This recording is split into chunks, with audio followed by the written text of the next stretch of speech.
summer, we took to the roads and headed straight for Italy. We had packed up my mom's Mercedes camper van and packed our bags, and then we just started into our short week-long adventure. As you might imagine, it was quite a long drive from the east of Germany to Italy. We were going through the mountains in Austria, and we actually spent a night at a gas station right before the border. That night, I really didn't sleep that well. I don't know if it was the excitement of the trip or that I didn't feel super safe there, but we rose with the sun the next morning, and I was not well. I slept pretty much the entire way through the mountains, but we stopped to get breakfast at this really beautiful viewing platform in Tyrol, Austria, and it overlooked the mountains, and I had a really good croissant and the best coffee to start into the trip. And a couple hours later, we were still driving, and slowly the scenery just started to change a little bit. And then at some point, we finally ended up at our first destination.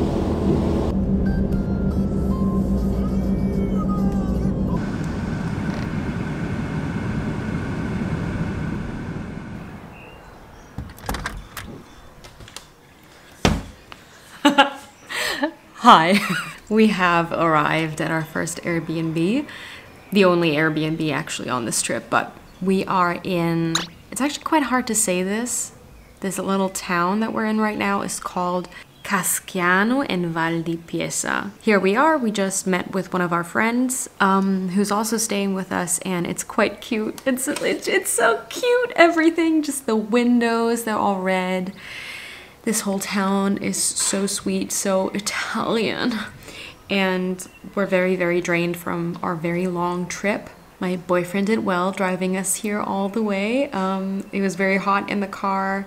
It rained just a tiny bit, and we were very happy about those few drops of rain because it was just way too hot. I don't think I slept at all, really. I think I was pretending to sleep all night, really.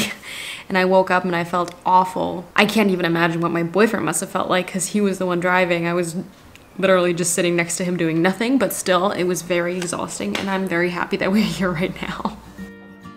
The reason why we went to Italy this year in the first place is because one of my friends from uni got married there.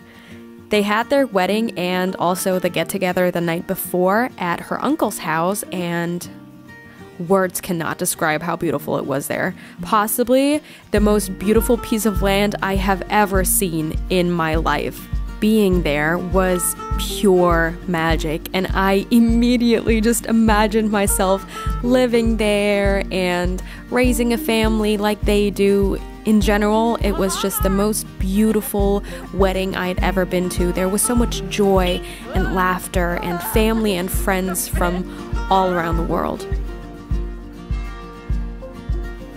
Since the wedding didn't start until late in the afternoon, we used our time, obviously, to explore San Casciano a little bit.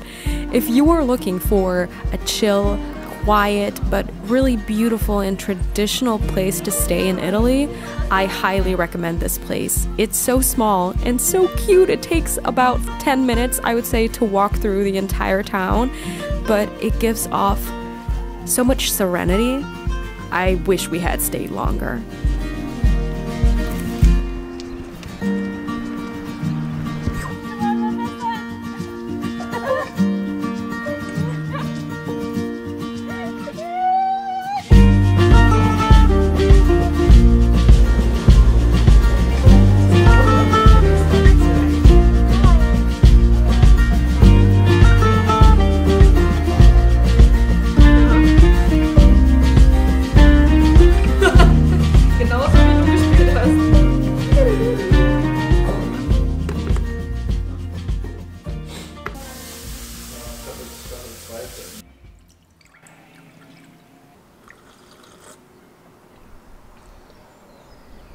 Our Airbnb also was just the cutest thing ever. Our inner children came out big time as we were exploring all the drawers and the closets and the things that were around us. We came to find all kinds of kids' toys and games, so obviously we had to play with them.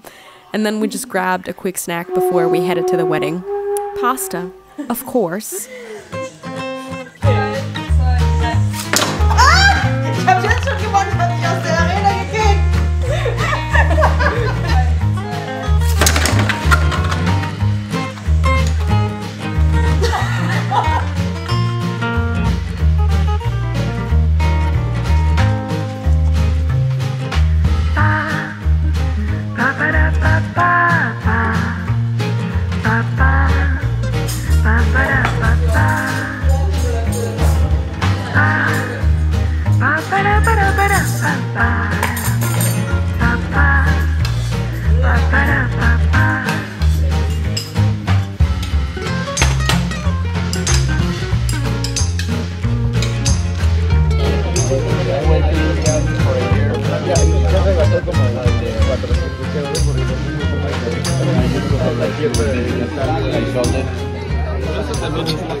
I went to a place like this in the forest, and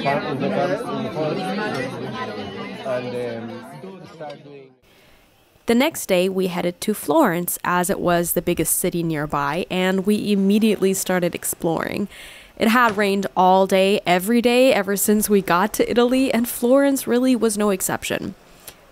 Our first pizza in all of Italy was from this small corner shop we stumbled across, and I kid you not, it was so incredibly delicious. We were talking about this pizza all week to everyone. We called our family and we were like, this pizza was the shit.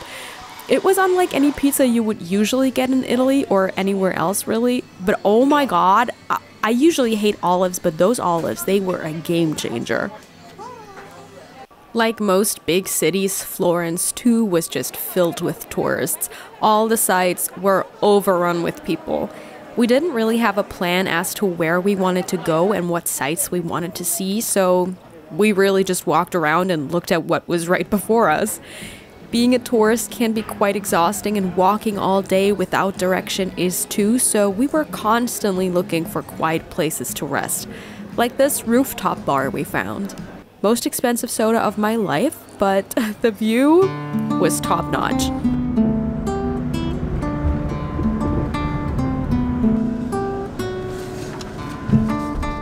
In the late afternoon, we checked into our camping ground and then just enjoyed a couple of pastries and went to bed.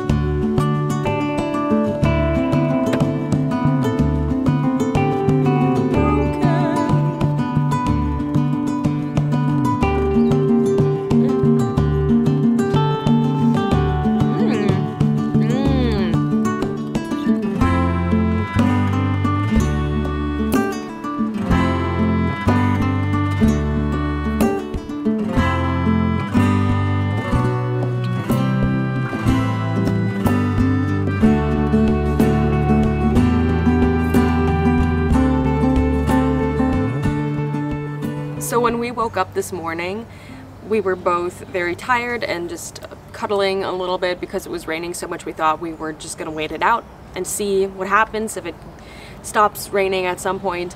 And once it did stop a little bit, the way that it is right now, we opened the door and what do we see? My boyfriend's shoe outside of the car. Completely drenched. We have a saying in Germany, I don't know, it's not really a saying, but we say whenever something is really, really wet and drenched in water, we say, you could wring it out. That's how wet that shoe was.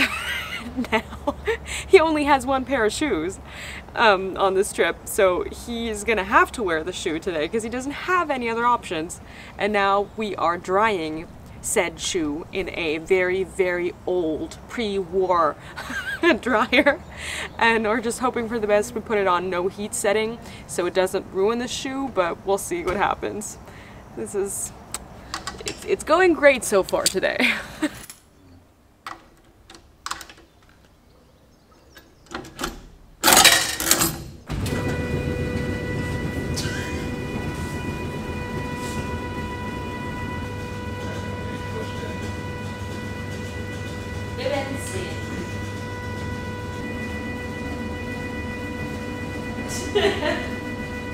Also, My boyfriend told me not to talk about this too much because I'm annoying.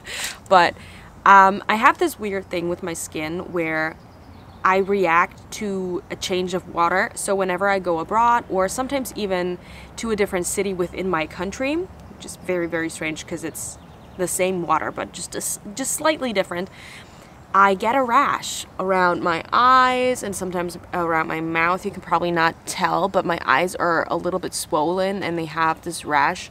It's been here for 3 days and it's not getting any better, so I'm scared of washing my face with that water. But anyway, I'm dealing with that. I look not so great. Also, because the weather is so bad today, we decided not to go shower because then our hair would have to dry in this climate and that's too cold and then we would get sick. So we're both disgusting today. Disgusting with wet shoes.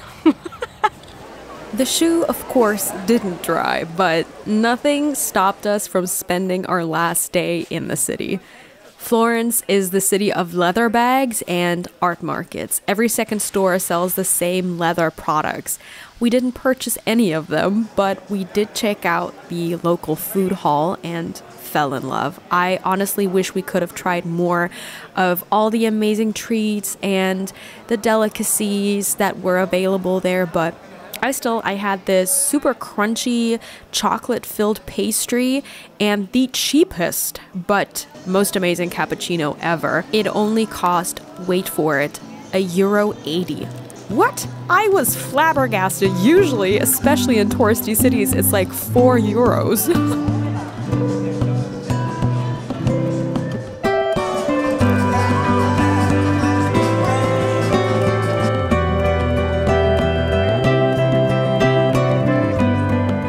As we headed back to the camping ground in the late afternoon, we stopped at another viewing point to overlook the entire city and watch the sunset. And what can I say? It was beautiful. Shut up.